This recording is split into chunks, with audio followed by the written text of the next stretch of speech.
Akşamınız hayırlı, hormatly dinleyijiler. Sapara hoş geldiniz. Ya salam kemine. İyileşler dinleyiciler salam sevede. Buyur kemine. Sapara bugün Ağır Gururumlar günü, hepdenim 3. günü. Temamız Türkmenistan kliptokratiyanın eseri. Yani Türkmenistan diýmek kliptokratiyanın eseri diýmek diýip bir näme ortaga goýduk. Inde bu näme mana gelýändigini birazrak nämeden soň aslında bir sorak hökmündedir.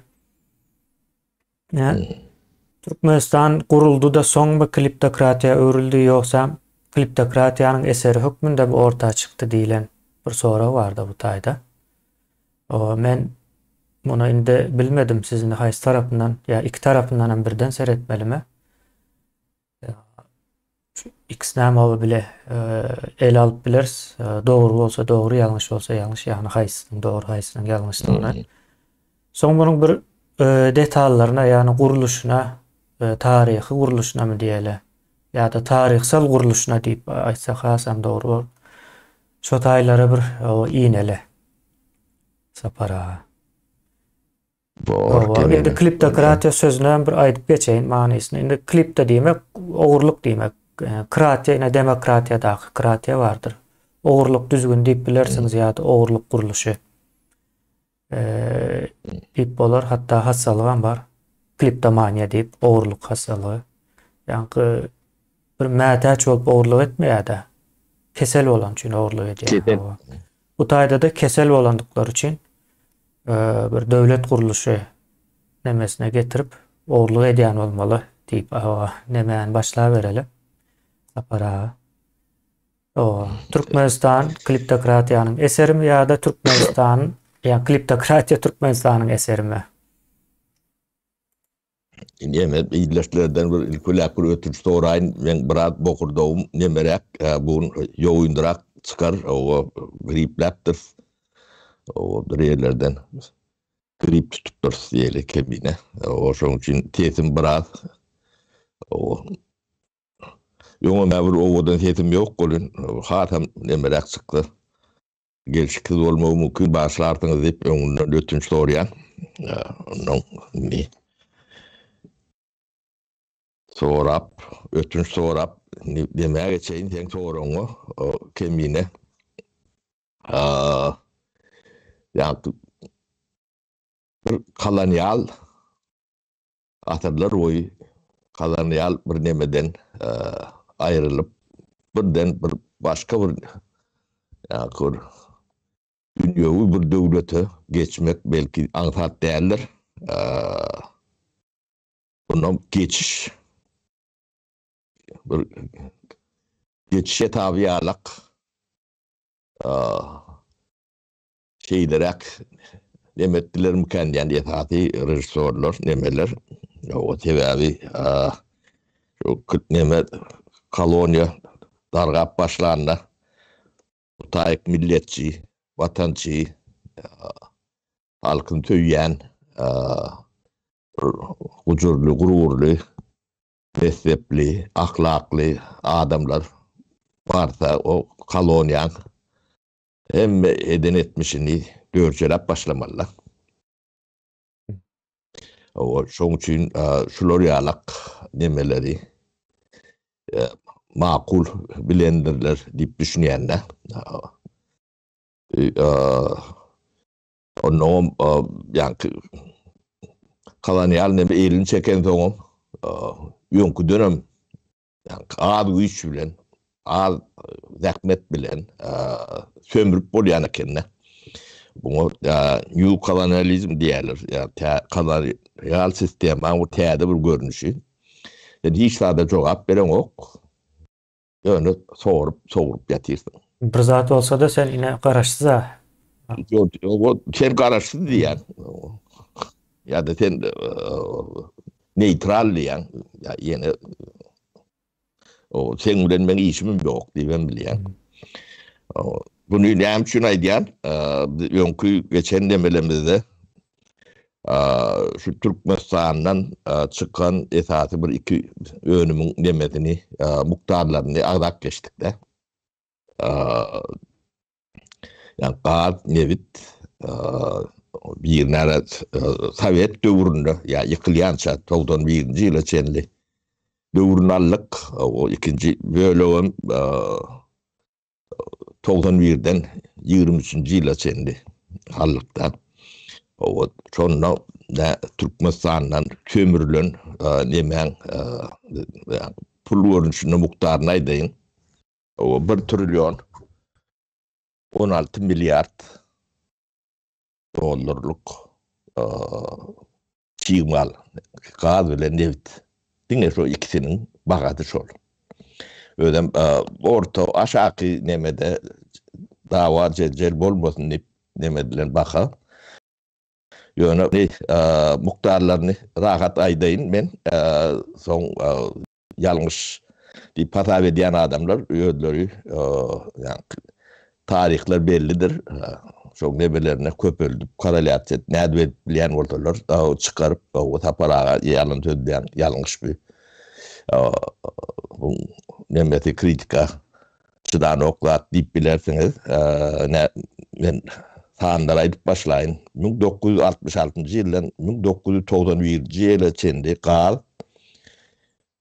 1,16 17 680 trilyon metr kub gaz çıkýan. 1966'dan 1991'e çenli. 1 trilyon 680 milyar kub metr gaz. 1991'den 2023'e çenli 1 trilyon 920 milyar kub metr gaz çıkýan. Indi neft barada 1934-nji ýyldan 1991-nji ýyla çenli 550 milyon ton neft çıkýan. 1991'den 2023'e çenli 288 milyon ton neft çıkýan.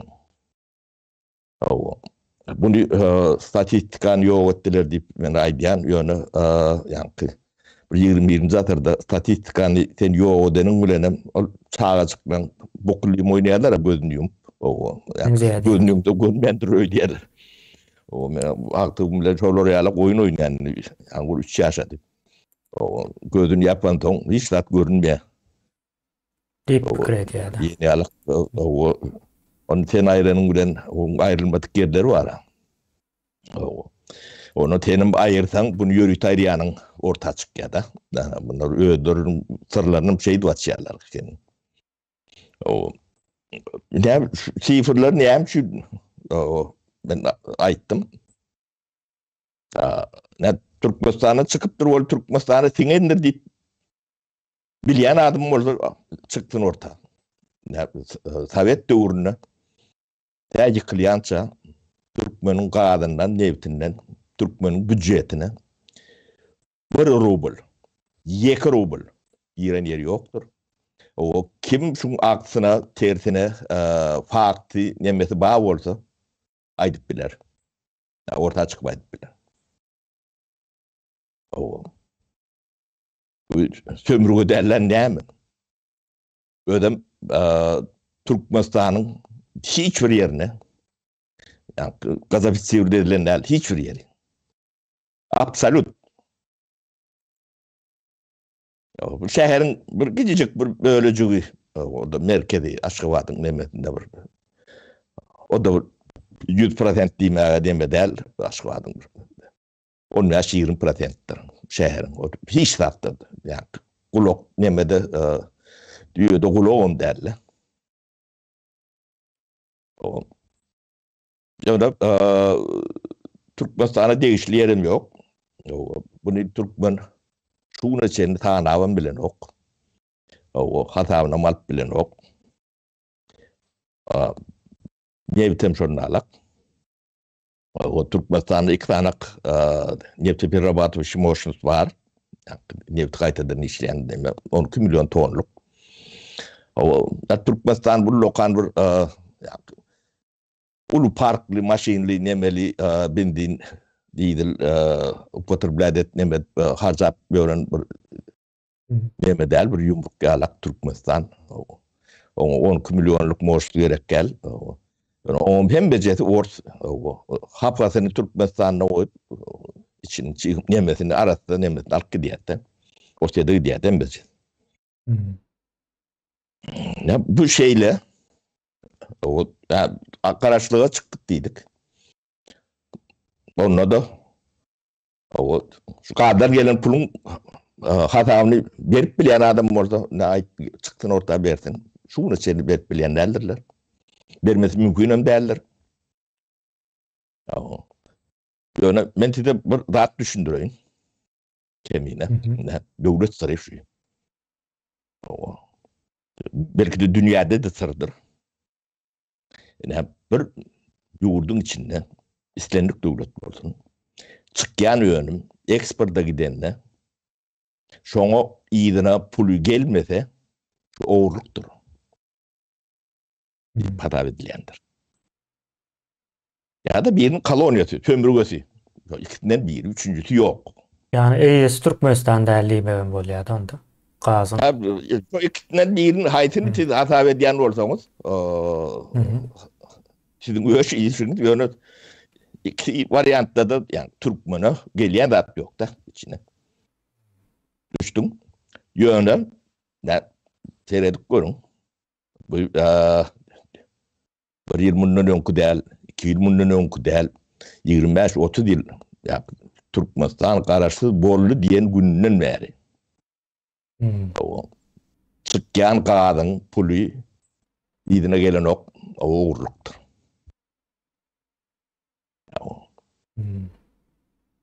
Hadap vermeyenlerim sondan. Bunun mesetin anlatında neme vardı?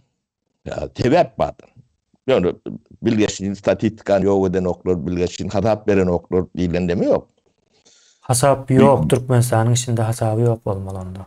Hasabı var. Hasabı başkaları yürüdü. Hasabı yani pul paylaşanlar demeler. Onun hasabı katı o hasaplar var. Şimdi ben size bunu bir detaylara nemedeyim. Günlük demeye geçelim.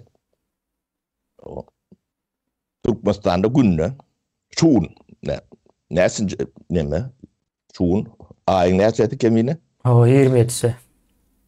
O 27. Mart 2024 yıl o yani düğün kütüp otkanı bet bilete bunun da günlük toronok 206 milyon baril neft Türkmenistan'dan çıktı.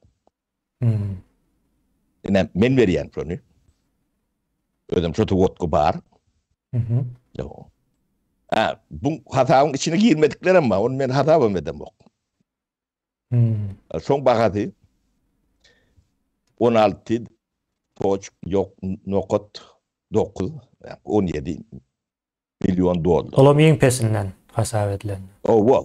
O dünkü bakabilen. Yani Bağdat'daki dünkü bakabilen köpöl diye. 17 milyon tegelekle avaliyatı. Günlük Türkmenistan'ın bankına o neftin eyeti kim olana tapavdu yoktur. Yani neft Türkmenistan'ın teritoriyatını öğünüye, Türkmenistan'ın teritoriyatını öğünüm Irak gidenle de pulu idme gelmeli. Pulu gelen son harina düşer, Merkez Banka düşer. Şu tayda hadap kitap yapılayandır. Kimin payını hem olsa şu taydan verilendir. Bu yani Türkmenistan'daki öğünüm Türkmenistan'ın iktisadi dolanışının içine girmeliler. Ne için girmeli? Bana vururun eder. Şimdi bir neftin vururun ettik. Vurur küçük nefesi. Gaz 83 milyar. Öten yıl nemetilen. Ona günlük demeye nemetsin. Günlük 60 milyon dolar Türkmenistan'ın hazinesine girmeli. Günde 60 milyon ondan 16-17 milyon o taydan. Yani nevitten. İkisini koşsam 80 oğlu, 80 milyon oğlu. Neme olayandır. Bu dine iki padisi. Yani nevtin başka nemelerim var. Yan nemeleri. Onun hepten kayıttan işlenen nemeden yönümleri var. Onların hem becet nemeden de bir 90 milyon doları günlük minimum Türkmenistan'ın hazinatına günne girmeli. Ama mazhabı öğrenmeli bir yerde. Bu hem şu şeyle bolmalı. Diyen torumda yani cevap demedeli. Eğer şu şeyle bolmasa Türkmenistan'ın yani milli pul sistemati yani manadı yani kağıda uğurluyor. Hiç de yani konvertasyon nemeden nokta. Son için 30 yıllar Türkmen'in manadını konvertiyip etbilenlerdir. Yani şu pul yani tekden neçe milyon değil yani 90 milyon değil. Tegerekler varlar. Şu pul başkaları işleyiptir Türkmenistan'ın teritoriyasında çıkarıptırlar. O bizimki değil değildiler. O böyle değil oluyor yani şunu hata edeli. Şu pul Türkmenistan'ın içine girip çıktı. Türkmenistan'ın yani valutası var. Dünyada en bir yani stabil valuta oluyor. Demek girip çıksa da. Yok girip çıksa da. Bir durur yani kasap eti ve diyen 3-4 gün. Şivsari usulunda. O yetiyor. O Türkmenistan'ın içinde yani pulayla onun nemesine. Öyle dünyada en stabil yani pullon bir yeri olmalı. Saparay'ında yani Türkmenistan'da bir topal kuruluşlar var da bu da atlara cevap veren bu da atın ne aylak olmalığını bilmeli, bilen adamlar var. Mali kuruluşlar misal için. Mali kuruluşlar var. Gümrük mutal için gümrük aladı. Gümrük benim için gerek. Oğurluk olmazlığı için gerek. Yine Türkmenistan'ın teritoriyasından bir kontrakt bilen, bir zat bilen tapağı yok, doğru bilen mi? Çıkan pulun yemen önümün nemesi pulu gelmeli. 5 günden 10 günden kontraktın nemesine göre. O kâsi önünden gelir kâsi. Paralel gelir. O nemesi yok. Gümrük neme şöyle. Bir adalet görmeliler. Görünen nemede olmalılar. Elektron nemede hem beceri. Görünüp duran olmalı. Yani dünyanın hem yerine biri ödüne devlet deyip bilen olsa o çıkan önüm iyiliğine gelmese oğurluk hata edilendir. Afrika'da da şunlarla. Sağda devletler var. Şurada da şunlarla. Olmadı devlet var bilen o. Yani mali sistemi işlen o. İşlemesi mümkün değil. Şimdi şu da Türkmenistan'ın gururunu her şeylerini onu bilen mi? O ne açıdan iktisadi minister oldu. İktisadiyet barada minister. İktisadiyet barada zampret Tomi'nin hemen prezidentin orunmasarları vardır. Yine şöyle ne açıdan geçen olsa şu adın ne emediğine o düşünmeyenliklerini bilenler ben eminim. Kliptokratya başı şu taydan başlayan. Orada yani devlet nemesinin düşüncesi yok. O adamları yürütü tapıyorlar. Onu bilen adamlar var. Ben taparıklıyım. Ben ulu vazifem yoktu. Ben tam minister. Şu şeyle olmalılığını bilen mi? Çoğu adam biliyordu. O aytsan sen iyilen akıllı mı diyorlardı. O bulmasa da devlet bulup bilen yok. O 30 yıl devam edene ne aylak oluyor? Onu görüp dursunuz. Yönüp yere burada kemine. Yani pulu yani önümü Türkmenistan'ı öndürüp daşına çıkarma demesine o prezidentin ne değişli şirketleri var. Onu öz adına açılan. Öz adına açılan ya da Pastanoy adına açılan öyle devletin yani ne kaydeden işler falan da buldum. Dubai'de Edil şolat bilen firma şeyler. O da yani ödem nasyonal kampanya diýerler, o döwlet edareti ýaly gortdular. O döwlet edaretinin bular ýalaklat etmeli. Hak ýokdur. Ha, bir представительство bolup biler. Diyor o tayda pul aylap bilmez. O sebebi Türkmenistan'a çıkan öğünümün pulu Türkmenistan'a gelmedi. Başka iki yerik var derler. Bu başka yerik var yan olsa o devleti işleyen demek. Manası şudur. Yani aydana yani şu pul yani senki olmayan Türkmenistan'ın içine giyip çıkanla da sen valutanı belki diye de. Sen bunu tanımayan olsan, o niye de saklayan olsan şu devletin valutasına yani mali demesine koşan koşuyan. Bir devletin başı bunu ediyen olsa bunu siz ne mi diyeceksin? O niyazım baştan Bismillah Türkmenistan gururlu yerini Deutsche Bank'ta hatavat pulşotak geçiriyor. Özem devletin nemesi. Ödem aydiya o kıssanan vaktiniz neme dersleyip ödem bir dinamız o şarlatan nemeler. Ben şu kliptokratyan nemeleri şeydip başladı kemine. Ben Kurwan Guli şu adını hiç yatlap bilmem geçtim kemine. O bağışlar beni. O yerbeden görüp durum o. Aydım diye daha dedi hakikaten. Yeme unitada uğurlap yörünü ayttım da. O hakikat. Değer olsa yok ben unitada uğurlamadım şu taydan deyip bilen olsa çıktın ayttın. O subut edip verdin bana. Ya halka. Ben onun şayetleri bilir görküdü. Diren börün. Haysi o odadan yemeden alan yerine seni görküdü biliyorlar. O ne şöyle adamlar bu devletin nämediğinden bilen oklar. Şimdi bula prezident yani on tuğurunu bir topur adam var. Şöyle köpüsünün offshore mengeş Dubai'da, o tayda bu tayda şirketler vardır, hataplar vardır. Pulum şu taydan aydın yani. Türkmenistan'dan hariç çıkıyor, pul şu tayık var yani. O bu yurt parmağını alamadım bu halk. Onun bulun gözleyen demelerim siyaset demesinde adamların ünsünü başka yerik çekmek için her türlü demeler etmeli.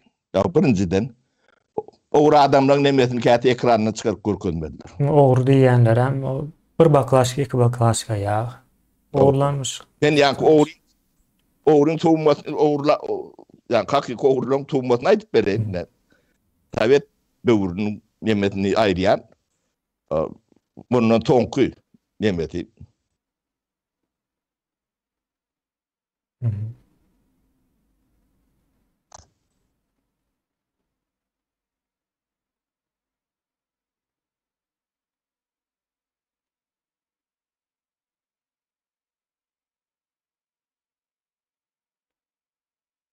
O 500 milyardan kemine.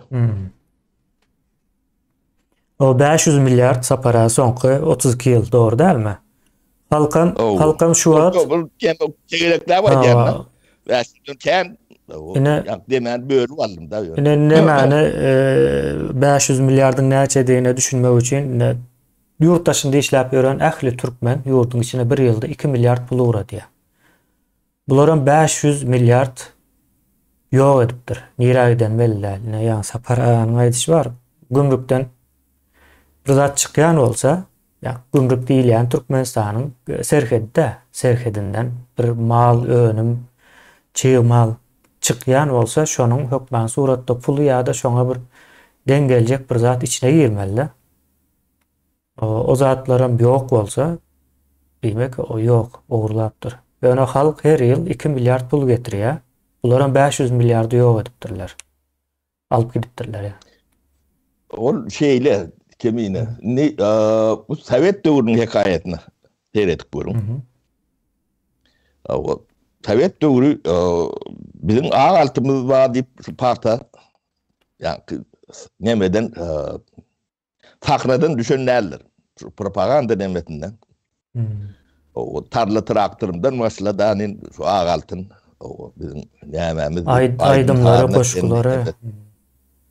Hemen emeti. Böyle şu hakkı gezip görün yigitlen.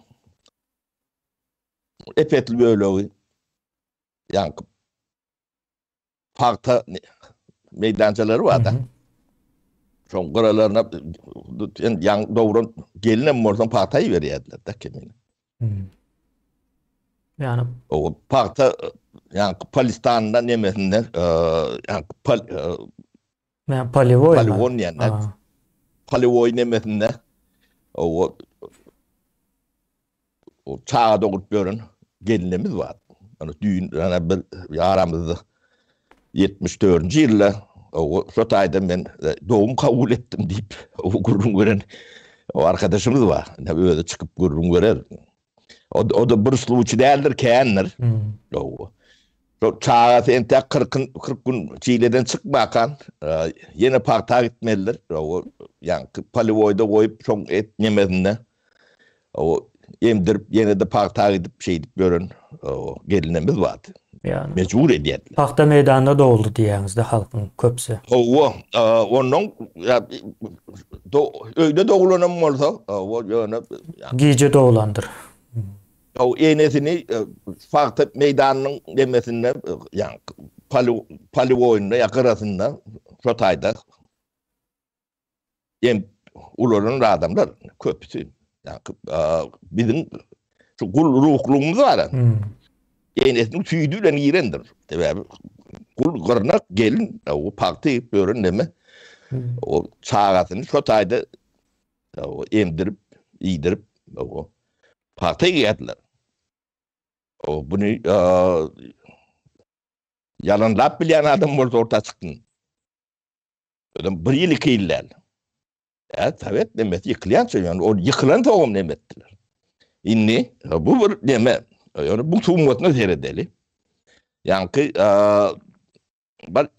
70. yıldan 91. yıla çendi yığılan parktan bakatını çıkarandı. Yani 1 trilyon var ha. 1 trilyonu toç koyuyandı. İyidinaki sifirler var.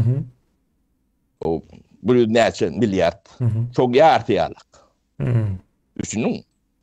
50 yılla yani 50 milyardan kendine elde. Ekli o hocalık önümünün ağatı hem mecetin düşür. Boynunu sığırını itini ucunu atını. O parktasını üzümünü şerabını göründen hem mezadı koşonda yani 50 milyarda yeten o. 30 yıllak neme. O derdi de trilyon. O milyarda mı yine halka alan okuyun? O 50 milyar. Halka alak. Yani sen 90% halkın çoğu den. Meşhur. O tarlığım Sotay'da kaldı ya. O ömrüm Sotay'da geçiyor. O kefelem Sotay'dan al ya. Sotay'da doğup Sotay'da öleyenlerim var. Şimdi şu 50 milyardan halka bir feyda galiya mı? Onu vuraydın separa. Ha ölmedi ödü yetiyor. Onda şeyle bir zaten. Ağaç değil. O ağaç değil, deme değil. O yönür baylık değil. Baylık kaptanından akıp dur. Yani parkta emelen meydanının kaptanından duruşmalar olup turbo geçiyor. Yani Yılanlı'nın Taşoğlu'nun Yılanlık rayon var. Duruşmalar Sotay'dan o Lelinski'nin üstüler yani Akdepe Sotay'dan geçiyor. Ulu turbo. Öyle hiç koran yok. Yani, Türkmenim onu kahve içerim diye yok. Eşeğin üstünden geçirip bilse ya aşağından kazık geçerler. Sonra geçip bilseler hırda. Hatta soruyanım yok. Kaz değer mi? O zatları bilen hiç kim iş yok. O kaptanına da omur parkta yapıyor. İyiceti unluyordu.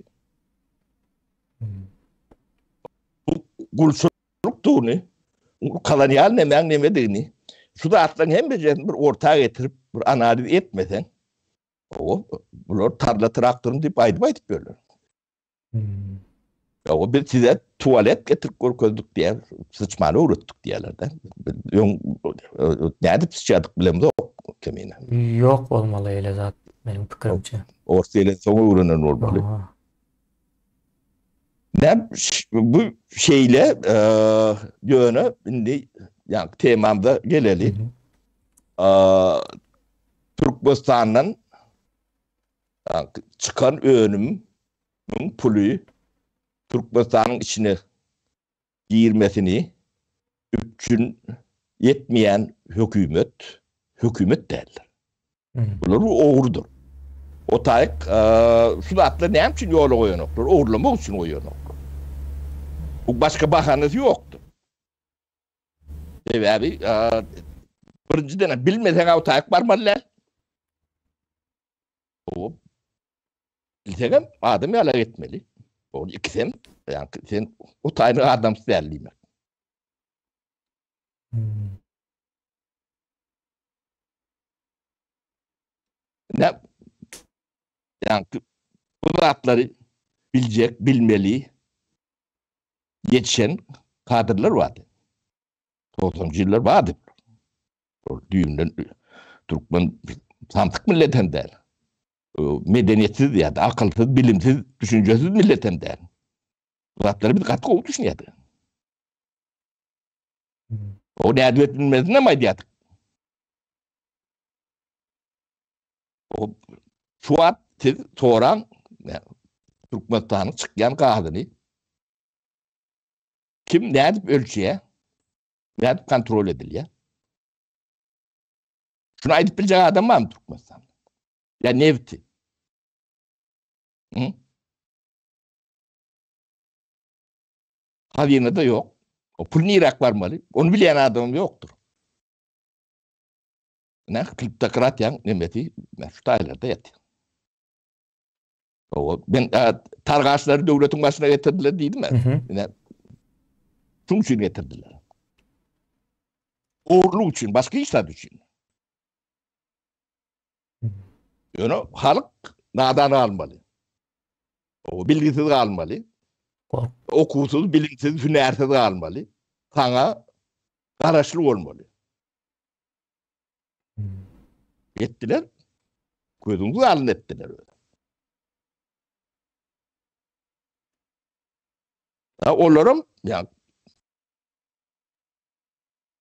edeceğini diye. Türkmen, Buğun, o yönlü harap da oraya da. Yani bunu aydayın kemiğine. Hı hı. Şu kağıdın, nevtin, çıkışını, satılışını şu arada hasap vermese bizim millet yani kağıdına, nevtine, turvana hova uçuruyor. Kurban oluyor. Ne tane da o bir ki cepte var, bir kağay var. Deme veriyor. O bu Türkmen'e yemesi yokturmayan orada. Size ne için yok mu? O. Hovanda ayarlar diye hova şeyle de daha ya. O ya hatan verirsin ya da şöyle hova uçuyor. Hem betin. O Kıtay'ın ku olsun, Arap'ın ku olsun tafavut yoktur. Ya şun hatan verirsiniz ya da Türkmenistan'ın yeki damcı ne gaz ne nevi hiç el çıkmaz. O. Buna da Türkmen'in hakkı vardır. O. Bunu kulçuluktan çıkma için diye bunu. Başkaları düşünler. Sizin kulunuz mu olur mu Türkmen? Kellesiz aydım ayıp gören samsığı bir ünsörk görün. Sen şu da atlan hatamının yönetilmeliğini düşünmeyen adamları taşına töplap o sen yiyen arkada oluyan sen. Şu at şunu yetecek diyeniz de edip bilen o. Sebep ne edilenden bilen o.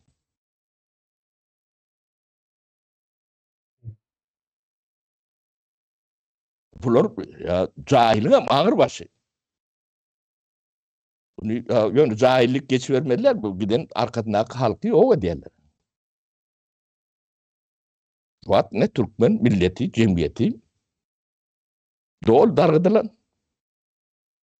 sürüdülen. Yani 1 trilyon değildi ya. 1 trilyon bir iki tane önümün bakatı. Çığmal bahası. O çiğmal bakatı. O so çiğmal mal devlete singen olsa yani katma değer dörü diyelim. O bir değil 3-4 trilyon olmalı. O yönü o trilyonlar yok. O 1 trilyonum yok da. Yönü bu iyidinden koyup gidiyen dağıtları var. Haravatı. Kemine. Ne 1 trilyonluk neme alırlar. Çiğmal. Onu alma için sen cemiyetini parkta yıldırıp ağrı yaşattırıp sen yok ettiler okutman demetmen. Yani ruhu kesel ruhu yitki bakası ölçülür yalaktayla. 1 trilyon değil 10 trilyon yitiriyen sen. Onu iyine yolunu doğrup biliyorsunuz mu şöyle giden ölen yiten adamlar demesini. Ya da giden bir soğutsuz atlak Petrus'u. Onun bedeli ne mi? Gerçi. Yekevol yankı sen bulvolonda 1 trilyon torvallar benim qarı nokta bu da. Bedeli Türkmenistan için 6-7 trilyona etti.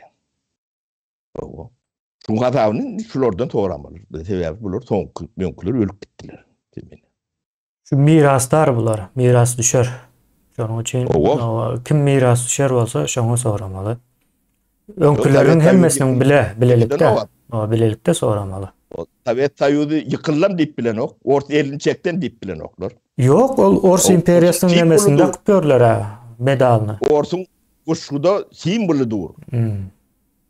O şunu kabul edip çotak seyredip namaz okuyorlar bu doğumda. Hakiki şeyler.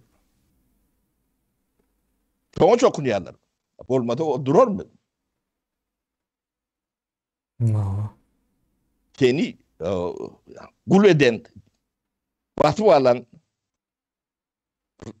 imperiyan o simbolünü boya ve denetini yapıyorsun. Böyle onu ağacak blok. Onu parat geçiyor. Bana Leylin vağı vardır. Onun Türkmen'in kellesini karıştırıyorlar. Ne Sovet Soyuzu geldi, onun teyze Türkmenistan teyzeden kurdular neyme deyip. O Sovet Soyuzu yani şu Orta İmperiyasının devamı. Devamının suutnamasına ne yani prava priyemlik korkarın vorsiyet korku diyor. Suut ediyor. O prava priyemlik Türkmenistan olmadı. Kazakistan olmadı. Ne için vorsiyet oldu? Sovet Soyuzu. Şolar grup şolar yöretti de. Yok Ors imperiyasının teritoriyasının hem beceri Sovet demesi oldu. O yalandan Respublika neyme diyenine o demet ben Respublika olan orada nemenden 30 yıllar kağıt dev çıktı da. Bir köpüğünü örmedi o adam. O ne aylaktin Respublika oluyor. Adı Respublika bolşa yankı adı batır bolup özü korkak olanlar ýaly bir zatdyr da. Şeyler. Şoň üçin biz bu kulturlukdan çıkmaly.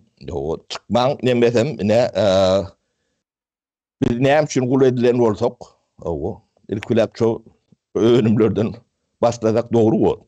Yani gazylen ne sebäpli gul? O gazyň nevtin hasabyny halk isliye. O ödem günne isliye. Günnel hasabyny. Hatamını günlük göretip bolýar kemin. Hı. Şweýetde elektroenergiýa ýa-ni adat bazara geçdi de. O sagatlaýyn baga çıkarıp bilýärler. Elektrik toğu. Sagatlaýyn. O suat 5 kron bolsa bir sagatdan soň 3 kron, 2 kron, 7 kron, 8 kron. O taňa şo hasabı berýärler.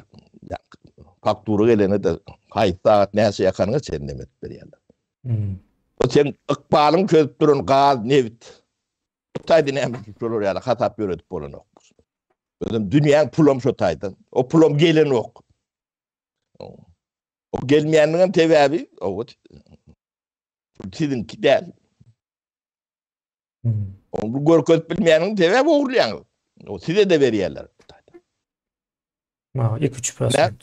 Döwletde zampret zat bolan adamlaň hemmesine bolmasa 90%'ın daşary ýurtda pastanoy adamlaň adyna hemmesine o firmalar vardır, şirketler vardır. O Türkmenistan'dan çıkan pulum şo taýdan aýlanýandyr. Hiç iyine gelen nokta. Yani Türkmen adlı olup Dubai'da, Germanya'da, Angliýada, Amerika'da firma açan adam bar bolsa şoňla balanşykly bolup biler. Ýokary bir nämede. Hemmesi bolmasa da betati, ýani Türkmenistan bilen işleýän adamlaryň hemme jesren alakdyr. Bolmasa Türkmenistandan mal çykaryp bolanok. Şola adam bolmasa. Mysal üçin Berdimurat Recep'lerim bardy, Meýmanowlerim bardy. Soň ýütgeripdirler. O adyny eýem çalyşypdyrlar, başga ýeriniň adyna geçiren O onu. näýlegem bolsa bu zatlar iýderler tapylýar. Tapylýar. Okeyler. O bular ýa-ni new kolonializmyň nemeti bir tähelçe gatlak nemetine adama tuzak berýärler. Şolara 5 manat yeňil aňtat galanyryýarlyk şert öredýärler. O şolar bilen bedar edýärler. Onam näde edýärler? Onam temini üstünü açık geçeli. Näde çäre dip bir çäreler atmayan. Hökümetin iş çäre geçirmek. Kemine. Değil. Değil. O ya da kuruluşu edýändir hökümet. Döwlet. Kuruluşu etmek hökümetin işi değil. Hökümetin işi näme? Hökümetin işi ýa-ni gaz, neft, başga da nähile görünümler bar bolsa. Şolaň hasabyny ýöretmeli, o ýörediriş normativlerini, düzgünlerini şonu işlemeli. Ministrlikler hem şeyle olmalı. Şu an Türkmenistan'ın ministerstvelerinin kuruluşu vardır. Düğünden yanlıştır. Yani ministerstvo demek orun upravleniyor. Yani öğüncülük değil. Bunu kuruluşu edip böyle. O tarzda pul aylanma nemesi yok. Pulu dine hazine değil mi? Berýän olsa aýlygy günlüğü nemesi olsa hazineden pul alýarlar. Çok da bitmeli. Bu malın katırşına da, alınışına da yani öz balansında hiçbir neme bolmaly. Yani virüs ya da dağıt fabrik balansını değişir olmalı. Yani Avrupa'da bitirlikler var. Öğüncülükleri nemet bölünür. Yok. Ya öğüncülükleri şulan kol aslında olmadan batıyam, yatıyam. Hiç adam bolunok. Yılda da toynuk sat böyle. Ne için Türkmenistan şeyle? Ne onu mu eden? Oğurluk. Yine oğurluk. Başka hiç sat. Başka bahanesi yoktur. Başarı nok değilen bahanelerim kabul edilir der. Şunu oğurlamak için ediliyor. Başka hiç sat için. Sebebi öğrenimçülüğü o peydası yok. Öğrenimçülüğü yani gerek dağıtlar bunları eden oklar. Yani öğrenimçülüğü gerek dağıt bankın, yani manadın konvertasyası olmak. Bankların işlemesi. Var mı şu dağıtlar? Yok. Yok. Yani pulun konvertiyle edilmese o sen Näde işlemeli, näde öndürmeli, näde tatmalı, näde almalı. Hükümetin işi şonu üpçün etmek. Şonu ediyorlar mı? Üpçün etmek hem demek sapara nädip edilişine düzüp çıkarmak. O hem düzmeli, o mekanizmleri olmalı, normatif demeleri olmalı, kanunları, kaderleri, düzgünleri olmalı. Burada çıkan önümün, gidiyen yerinin hiç demesi yok. O yine bir doğru siyasetçi. Bunu etmeliler, çoğdatlar etmeli. Devlet, hükümet etmeli, rahat etmeli. O hükümet etmeli değil, rahatını ediyen olsa, onu dine uğurlu için ediyen, başka rahat için edip bilmiyor. Etmesi mümkün hem değil. Sapar abi oğurluğam, ulusunu özleri oğurlan. Elbet tarafam şu tayı. Başka birine oğurlap veriyorlar. Soruları yol açarlar. Olmasa şu hatavı öğretip duran olsa halkın ödem soruya bulur oradan. Bu niye yani öğrenimçilikler bunu soruyor. Onda yine halkın siyasete koşulmalı değil diyen yerindeki asıl sebep şu ekende. Halk siyasete koşulmalı değil. Siyaset demek oğurluk Türkmen dilinde. Çünkü Türkmençe periyodunu şeydip demedin. Türkmenistan'da siyaset demek.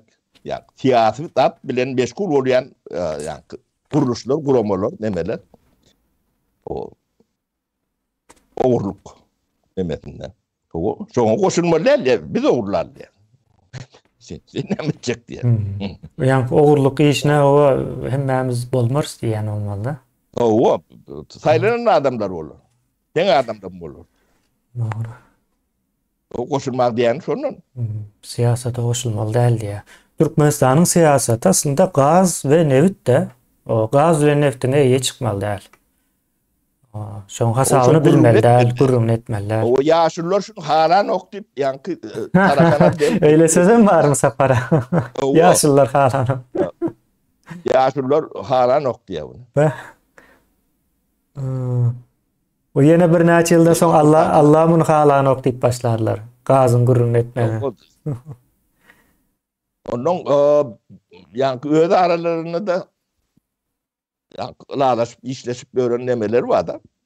Öde kurukları. O Qa'dan evte kaçışma, Qa'da ne emekten tenki diye. Yani olur yalak kurulman var aralarında. O Qa'da öyle evte kaçışma, Qa'dan dağdım. Aklalar realde erkeğe bir dağıtlara. O ödem açık mı? O bizim ne Türkmenistan'ı, Türkmenistan'ı ne hemçin kuracağımızın ne sebebi şu. Şu tayda 1 trilyon allara getiren pulumuz var. Berilenim ziyan var onun üstüne de. O berilenim ziyan var. Ki üçünden yeni de trilyonlarımız var. Onun şunlara vermeli mi? Ya da biz iyiye çıkmalı mı? Diyelim sonra var. Aynen o tayam govu Sapara aynı ben şey deyin size. Yine de trilyonlarımız var dediniz de. Yine de trilyonlarımız 52 trilyon doğru değil mi? Bunlar en tek 1 trilyonunu aldılar. Yani 150 yıldan beri Ors imperiyası. Değil mi? Gaz ile neftin gurrun iyileşler bu. Değil mi? Gaz ile neftten 53 trilyonluk gaz ile neftin pulundan değil mi? 1 trilyonunu alıp Türkmenistan'ı şu yağdaya getirdiler. Kalan 52 trilyonunu alacak olsalar ne hil var ne? O Türkmenistan'a kalmıyor. Türkmenistan'a kalmıyor. O indi bulon yani yönü sömürüp Nemediyan'ın subutlamasını getireli. Yine yani Türkmenistan'a gaz 1965 yıllara müvekkati başlıyor. 66. yılda tapyalar gaz çok. Gaz ocak. O gaz ocak metraj denesi yani kuytu Adya'da, Orta Adya'da İngül'ü yatak şu. Şu taydan hem Özbekistan hem Drujba neme gidiyen neme kadın demesi. 1966. yılda. Şu adam kadın çıkkandır yani o miktarda dev olma mümkün yani ya da beylekler neme kan olma mümkün. Bunun statistikası olmadan bir deyip olan nokta. Yani kadın ocağını teredik görün. Kemini tapıp bilsem şöyle kartadan tapıp görkü. Aha. Taşlak gidenlerinde neyle karavanı taşlayanlarını düşündürecek oluyor yanında. Hı hı. Giden yönü yankı varsa nemedilen yalak harava taşlak diyorlar da. Hava sapara yine şu taylar O ne ne ştaydan yatlap gaz çıktı yerler. Ne ştay ne. ha. Şu gazdan nemeden şu pullon yatırım edilen yer var mı ştayda? Korkuyorduk bir de. Hı. Ne kısılan yankı gazın demesi yere. Bu tayda da onda şeyan maşinler yine bu tayan park yere. Entegem da şap durlar yani sapara. O jejin gade diyorlar şu tayda diyorlar demek. Ha. Ne. Yonu seyredin. Ne? Trilyonlar, milyarlar çıkıyor yeri şu tayları. O bu tidesine yok. O. Olmadı şu tay yankı Dubai'den da aslanın boğuda diye mi olmadı la? Hava yine. 66. yılın ver gaz çıktı. Ödem ulu yatak. Yine bol şam şu. O. Ahli Türkmenistan'ın şeylik giderler. O yankı Margaret'in yolu tönün tövüründeki peydaşı gördü ve Hava. o tada adam yaşar yalıktır. O bular o yemeğini tömürünlerini vahşice tömürüyorlar. Cevapkarçılıkları yok hiç ile. Yok öyle bir insanlık demeti yok. Cevapkarçılığı hem değil. İnsan terikatı dayeler mi?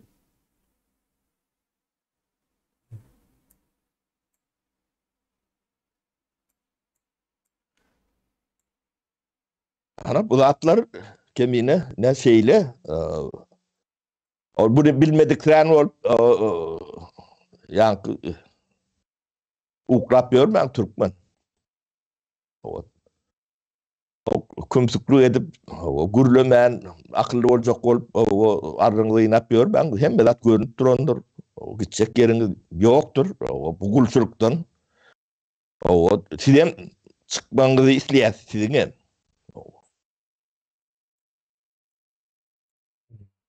Demek için çıkmadı. Ne yapmış? Kul olup yaşamadı. O şunu senden çok kurluğunu yani hatırlap dursun ya da yadından çıkarmasını parta gidip böyle. Partan bakatına bayttım. Ehli ova hocalık. 1 milyar dolara yeten ok. Yıllık. O. Yeten yerim yok. Yani Türkmenistan 70 yılından 100 yılından ova hocalık yönümünün 1 milyar dolardan artan yeri yoktur. Hiç vakit yok. Statistikalarına katı belet. Evet, özüm adaptiyatında. O şu atlar düşündürüyor da yani öğür yoktur öyle. Bu atlar bileni oğun bekendir. Yok yok bilinen yok. O kaptanından akıp duran turvan yani diyabetini aydık verdik biz. O çok çünkü halkı o kesel, tovatı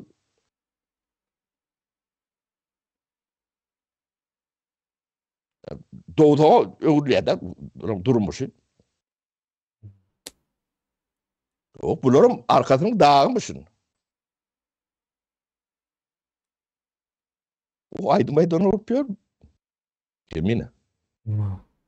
Şu suva geçip duran için var ya da şu saatlerin aydım aydıp görüşem şondan. Güymemeli, halkı güymemeli. Küçük bir taktika. İmperyalar yine şeyler, işlere medyanik. Şeydi işleyenler. O. O. Bizim esası bağlımız parta dip düşündürüyorlar. Altın. Adı var onun. Altın diyorlar. Onun halkın özü şu takip gidiyor. O. Şu tayda bir uğurlaptır, hem ediptir, bağıttında su vermeyendir, dökün vermeyendir, ağalığı yıkılıp demek. Yönü ağırtında. Hakikaten sapara pakta altın bolsa da onu hemme tutuş o nemeler olup etmezdi ona. Onu teknolojisini östürerdiler. Yani bular ağ altın deyip şol toprağın içinde ayarlar çağa doğup çotayda pakta yığıp pakta ekip hakikaten ağ altın olsa ona başka çarak çemeleşerdiler. Yani Berdimuhamedov ağaltın orada şu tayda maşgalası bilen Nemes'in aydınlar şu tayda etsin. Palvonlarda yani gelin aydılara aydıma etip versin şu tayda. Böyle yani değerli önüm olayan orada. Indi sapara netice näme diýýäňiz ne? Uzun gurrun gysgasy näme bolmaly? Türkmenistan kliptokratiýanyň eseri midir? Eteri ödem ne eteri? Sebebi kompetente aşağıdan yukarı yükseleni yok. Bolması mümkün hem değil. Sebebi kadri estiren noktada. Iň soň ogurlajak bolsaň ondan çygymak gerek hem değil. Ondan profesyonel adamlar gerek gel. Ben ogurlap bolan nokta profesyonel adamlar. Bunun näme diýede? Men çotayda işleyen bolsam bunun näme? Diýmen oturup bilmene. Kemine. Bu kadın hatamını kim görüyor diye. O ne edip görüyor? Şunu bilen adam var mı Türkmenistan'da? Şey torap başlar. O çıkan nemesi o pulu gelmeli. Ne? Kemine bu topara adamın uykusu kaçmalılar. Ne?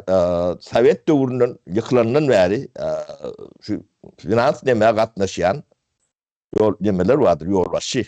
Yukarı ödeyip minister o zampret o bankın başlığı birjan başlığı dedi ne dedi hem mecan o şu kliptokrat ya o demeti zincir halkaları her biriniz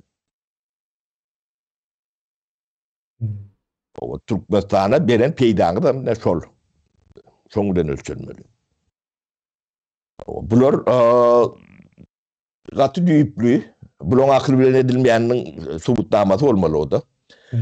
İlk adamdan yani şahsi demesini demetdiler de. Yani şahsiyet yoktur. Yani orta çıkan adam bir atla avraylı plani deyip demedilen yani ortada yok ettiler. Hem medat anonim. O sen dampreden bolsaň anonim, sen kimdiňi, nämediňi bilýän adam ýok. Sen aklyňy ölçäp bolýan demäňem ýok, sen gurulaň okýçyrdy. O gyska nämede kabinetinde belki de birini söýýänsiň, gyýrýänsiň, ne düşünürýänsiň başga mesele ýok. Jemgyýet sen nämediňi, kimdiňi eger hiç kimin habar bolmaly. Habar bolaýanda da nähile kanal bilen habar bolmaly. Yani mış nemesini göwerýärler. O da yani kıban nemesi priyomlary. Şu adam goğulun. O adam o işin bilýän adam diýip mış göwerýärler. Ya da şu adam ýerwede adam diýip söýýär. On degap bolanok, gören ýeriň ýok. Sesini, sözünü, pikirini eşden ýeriň ýok.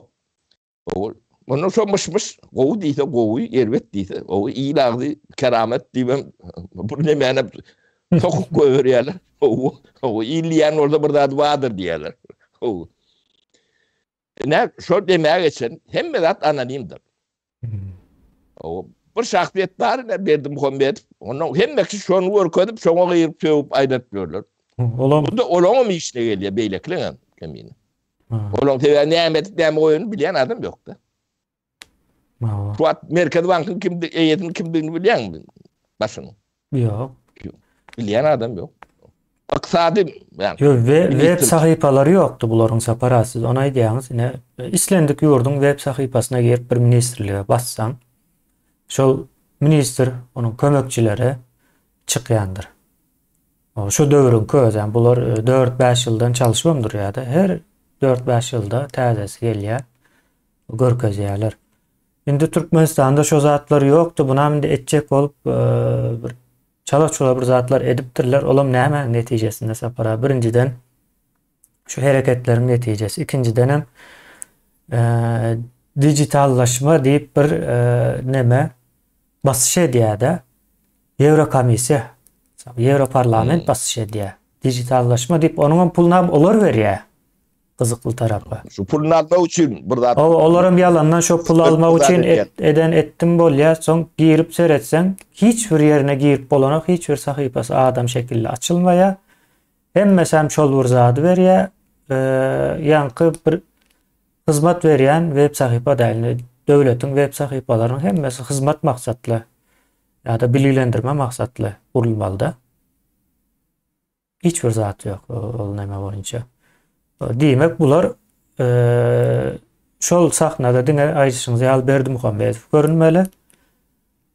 Ne onun aşağındakiler görünmeli ne de Berdimuhamedov'un arkasındakiler görünmeli de yani orsları gözüme tuttu yani arkasındakidan yani. Şeyle olmalı bunun demesi. O formülü şunun alak. Tevavi kemine tabiat dövründe değildir. Böyle değerli. Ölen adama nekroluk yazılıyordu. O bir vazifeli ya da bir halk tanıyan neme diyen adam o dünyasını ütküdürünü o nekroluk yazılıyordu. O nekroluğun işleyen yerindeki yoldaşları ya da kardeşleri ya da yeni bir demeler inisiyatif bilen ediliyordu. Gazetelere zayıfleniyor. Yani çıkarıyorlar. Pulunu töleyen. Şol atlar kadağan ettiler. Bunu ne için ediyorlar kendi başta düşünüp bilmedik de. O Türkmenistan'da ölen adamın, o ölüm diyen adam yoktur ölünü. Yok hem zat asuda gül yağlı. Hiçbir erbe tavarım yok. İyi adam ölmeye de öz acalı ölene şeylere hakikaten. Onun hem zat anonim. Onun şu anonimliğe bukulup adamlar ay bolya da biz seyredeli bolonno burada büyük göze barar ne mi dersin o kadar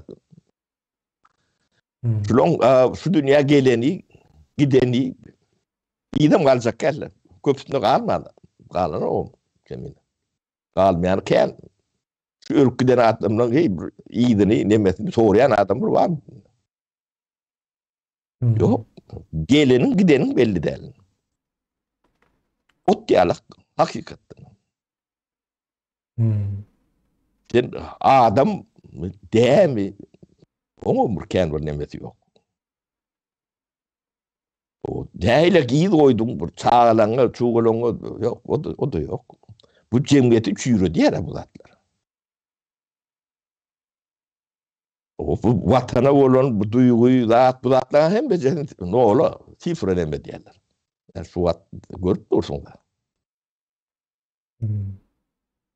O biz indi tääde cemiyet yatamalı. Diretmeli. Çüren. O maşkalalığım nemeti targan. O maşkalada da hiçbir neme yok. Tütün yok. Çaykan petandat. O taydan çağa yetişmeli. O çağa ösyen fridatından aliyada hem benim yani. Yani ortamından. O ortamım ne var? Seyredip görün aile ortamda yaşayanlar burada. Adam yetişme mümkünçülüğü yok şu ortamda. Yok. O taşerik çıkanda da batka. O loğudan o loğa var bunun. Şurada alak yerlerde onu iş yer açılar. Olur da iş bu iş. Olmasa olur nerede beklenmeli? O taşlak gibi. Yani, Türkiye ortaya gitmeli. Başka nemeti yok. O bizim yolumuzda kendi nemeler var. Ağır ağır o meseleler var kendine. Bula bizim entek düşünüp görün nemelerimiz. Yönü bu.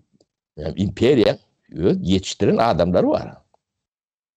Sondan 4-5 çok iyi biçip eklenip yaşap o şoňa yani sünkü gany nemesi bilen giyip giden adamlar var. O bizim yolumuzda kendi nemeler var. Biri o imperiya, beyleki başka bir imperiya, yine biri başka bir neme, o Türkmen'e hizmet ediyen Şun geleceğini neme diyen neme in ağırlıkta kemin. Kızıl kitaba talayım böyle yağdaydı şu an. Bu çala yani çorba çıkıp bilecek. Yemezden o bir FETÖ diğer, yine bir başka diğer hem becerikin eyiyeti var. O Ors var, Kürt var. Başkalarını yetiştiren Arap var. Türkmenler de. Olamca öz yetiştirilen hocayınlarına hizmet etmeli başka ne beşi.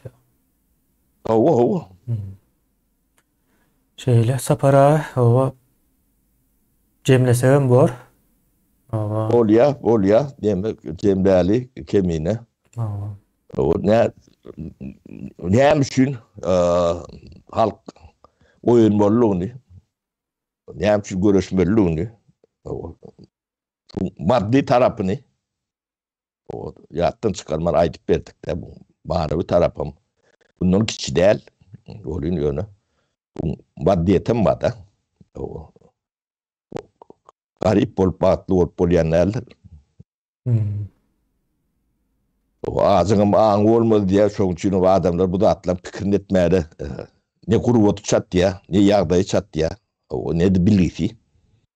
O bilgili, çala bilgili ya da doğru bilgili nemelere o kümsük o devletin bakan olup görmedik tören oluyor da şu atları.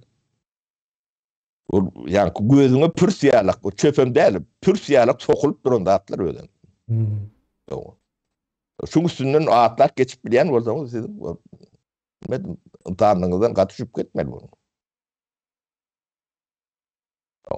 Dem çok imtihanlığın bilen sağa yetiştiren o zaman sağlanma onun da öyle. Yani bilmedim. O dünya bu dünya başlanacak yeri almadı. Yağdayın şeyle köp kişi. O son için ne şu temanı şuna başladık kemine. O. Size düşünün. Sorunuz olsa da verin. Ben bu sorunun hem becerinde cevap vermeye. O komentaryaları, illeşler aşağına yazıp bilirsiniz. O ne bütün kadın demesinde işlep gören adamlar vardır. Yiğitler vardır. O demeye o çok olsa delili yok. Ona da göz yumup bilir. Yani fikrinizi anonim olsa yazın şutaydı. Komentaryalarda da atladı. Benim in olmanda barmamı kıymalattım diye yalak bir bahane var. O düşman elini ne ettin diye de ben de hiç kime görkezmen barmamı kıymalattım diye de. O sizin kim sorur yalak bir bahananız olur yalak. Fikriniz var olsa fikriniz ay yazın sorunuz var olsa soru verin. Ben aydıp bileceklerim şular kemiğine. Onda sapara sağ olun. İyileşlerimize dinleyenlikler için sağ olsun. Faydalı. İndikepte yine de görüşeceğiz. Sağ olun. Sağlıkta görüşelim.